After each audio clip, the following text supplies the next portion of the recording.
When Michael Carter, a black CEO of a major airline, was denied his first-class seat on his own company's flight due to a system error, he boarded calmly, unaware that in just 30 minutes, he'd uncover a deeper issue that would lead to the immediate dismissal of the entire flight crew.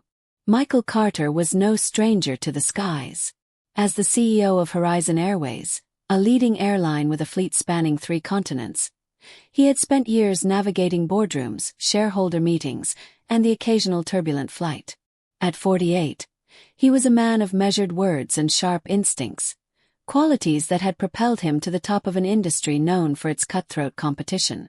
But on this particular morning, as he approached the check-in counter at John F. Kennedy International Airport, he was about to encounter a situation that would test his patience and reveal a side of his company he hadn't seen before.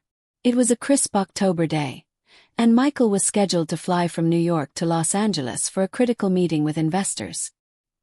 He had booked a first-class seat on Horizon Airways Flight 247, a routine choice for someone of his stature. Dressed in a tailored navy suit, he approached the counter with his usual calm demeanor, his boarding pass already pulled up on his phone.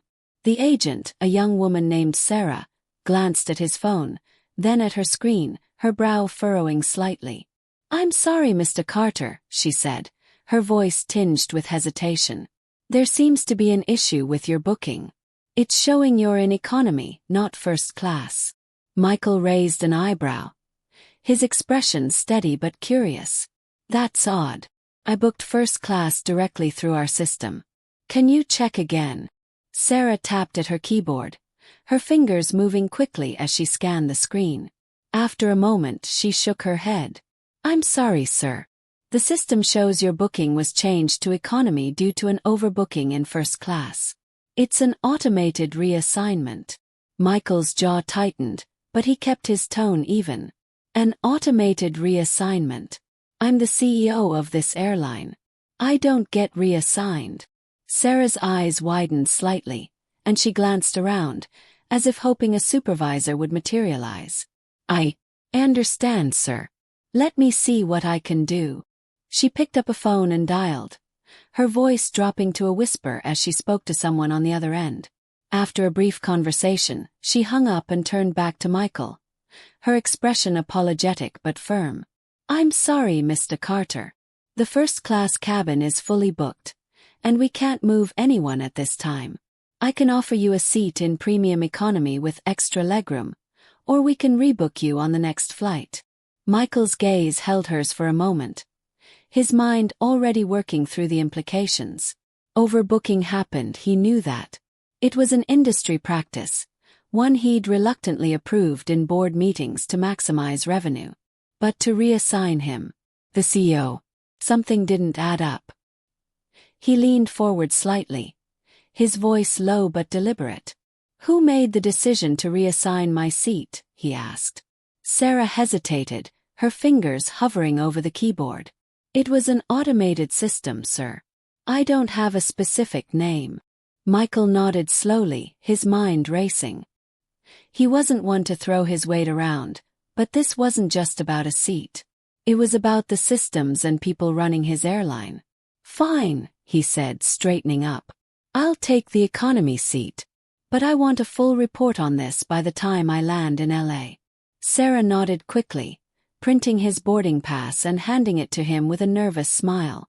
"Of course, sir. I'll escalate this to my supervisor."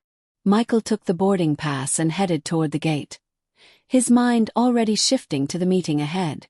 But as he walked through the bustling terminal, a nagging feeling settled in his chest.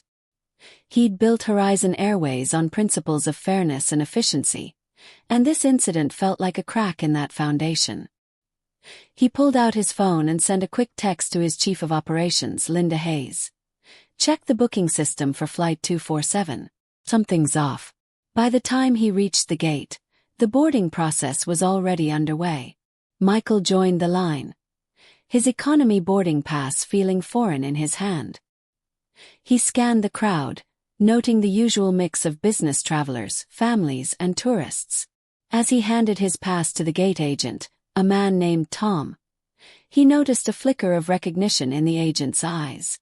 "Mr. Carter," Tom said, his tone a mix of surprise and unease. "You're in economy." "Apparently," Michael replied. His voice neutral but his eyes sharp. "System error, I'm told." Tom swallowed, scanning the boarding pass and handing it back. "Right.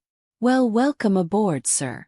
Michael boarded the plane and made his way to row 28, seat C, an aisle seat in the heart of economy. He settled in, his tall frame cramped in the narrow seat, and pulled out his laptop to review his notes for the investor meeting. But his focus kept drifting back to the incident at the check-in counter. He'd been in the airline industry long enough to know that system errors were often a convenient excuse for human decisions. As the plane taxied to the runway, Michael's phone buzzed with a reply from Linda. "Looking into it now.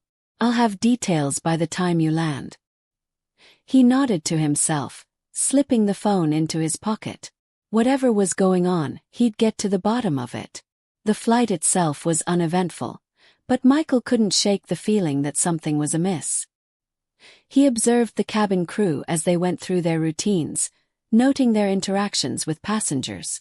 The lead flight attendant, a woman named Karen, seemed particularly brusque, her smile tight as she handed out drinks and snacks. Michael made a mental note to check her personnel file later. About an hour into the flight, a man in a business suit approached Michael's seat. He was in his early 30s, with a confident stride and a first-class boarding pass in hand. "Excuse me," the man said, leaning down slightly. "I think there's been a mix-up. I was supposed to be in economy, but they put me in first class. I saw your name on the manifest and figured you'd want to know." Michael's eyes narrowed slightly. "You were reassigned to first class?" "Yeah," the man said, glancing around. "They said it was a last-minute change. I didn't ask questions." Michael nodded, his mind piecing together the puzzle. "Thanks for letting me know. What's your name?" "David Reese," the man said, extending a hand. Michael shook it, his expression unreadable. "Enjoy the seat, David," Michael said, his tone calm but laced with an edge. "I'll handle the rest." As David walked back to first class, Michael pulled out his phone and sent another text to Linda. "Check the passenger manifest for Flight 247. Find out who authorized the reassignment of David Reese to first class." The rest of the flight passed in a blur of emails and notes, but Michael's focus remained on the incident. By the time the plane landed at LAX, he had a growing suspicion that this wasn't just a glitch in the system. He deplaned and made his way to the Horizon Airways lounge, where Linda was waiting with a tablet in hand. "Michael," she said, her expression serious. "You're not going to like this." "Tell me," he said, taking a seat across from her. Linda swiped through her tablet, pulling up a report. The reassignment wasn't a system error. It was manual. "Karen, the lead flight attendant, flagged your booking for review this morning. She claimed there was a VIP who needed the first-class seat more urgently. The gate agent, Tom, approved the change without escalating it." Michael's jaw tightened, his eyes narrowing. "A VIP? Who?" "David Reese," Linda said, her voice low. "He's a mid-level exec at a tech firm. No prior relationship with Horizon. But here's the kicker. Karen and Tom have a history of doing this. We found 3 other instances in the past 6 months where they reassigned first-class seats to passengers who didn't qualify, all under the guise of system errors." Michael leaned back, his mind racing. "Why wasn't this caught sooner?" Linda sighed. "It's subtle. The reassignments were always to passengers who wouldn't raise a fuss, and the paperwork was buried in routine logs. If you hadn't been the one bumped, we might not have noticed." Michael's expression hardened. "And the rest of the crew? Did they know?" "Unclear," Linda said. "Karen and Tom were the primary actors, but the other attendants didn't report anything. Either they're complicit, or they're too afraid to speak up." Michael stood, his decision already made. "I want a full investigation. Every crew member on this flight, every booking change in the past year. And I want Karen and Tom off my airline. Now." Linda nodded, already typing on her tablet. I'll have HR draft the termination notices. What about the rest of the crew? They're suspended pending the investigation, Michael said. If they knew and didn't report it, they're gone too. Within 30 minutes, the orders were sent. Karen, Tom, and the rest of the Flight 247 crew were informed of their suspension, with Karen and Tom receiving termination notices effective immediately. Michael didn't stop there. He ordered a top-down review of Horizon's booking and customer service protocols, determined to root out any other cracks in the system. As he walked into his investor meeting later that day, Michael carried a renewed sense of purpose.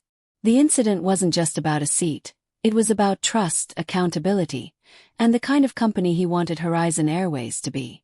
By the time he returned to New York, the story had spread through the airline's ranks, a reminder that no one, not even the CEO, was above the principles that held the company together.